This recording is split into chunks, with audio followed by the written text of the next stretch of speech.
કે કવિતાની વચગાળાની જામીન અરજી ફગાવી। પુત્રની પરીક્ષાનું કારણ આપ્યું હતું। દિલ્હી લિક્કર પોલિસી કેસમાં 15 માર્ચે ધરપકડ કરવામાં આવી હતી। તેલંગાણાના પૂર્વ મુખ્યમંત્રી કેસીઆરની પુત્રી કે કવિતાની વચગાળાની જામીન અરજી સોમવારે રાઉઝ એવન્યુ કોર્ટે ફગાવી દીધી હતી।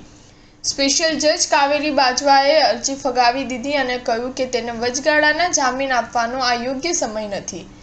કવિતાએ તેના 16 વર્ષની પુત્રની પરીક્ષાને ટાંકીને વચગાળાના જામીન માંગ્યા હતા। તેમણે કોર્ટમાં કહ્યું કે તેમના પુત્રને તેમની માતાના નૈતિક અને ભાવનાત્મક સમર્થનની જરૂર છે। ઈડીએ આ દલીલનો વિરોધ કર્યો અને કહ્યું કે તે પુરાવા સાથે ચેડા પણ કરી શકે છે, તે સાક્ષીઓને પણ પ્રભાવિત કરી શકે છે। દિલ્હી લિક્કર પોલિસી કેસ સંબંધિત મની લોન્ડરિંગ કેસમાં ઈડીએ 15 માર્ચે હૈદરાબાદના બંજારા હિલ્સમાંથી કવિતાની ધરપકડ કરી હતી। તે 23 માર્ચ સુધી ઈડીની કસ્ટડીમાં હતી। 26 માર્ચે દિલ્હીની રાઉઝ એવન્યુ કોર્ટમાં તેમને 9 એપ્રિલ સુધી ન્યાયિક કસ્ટડીમાં મોકલી દીધા હતા। ત્યારથી કવિતા હાલમાં તિહાર જેલમાં છે। સ્ટાર ન્યૂઝ 7 હંમેશા સચ્ચાઈની સાથે।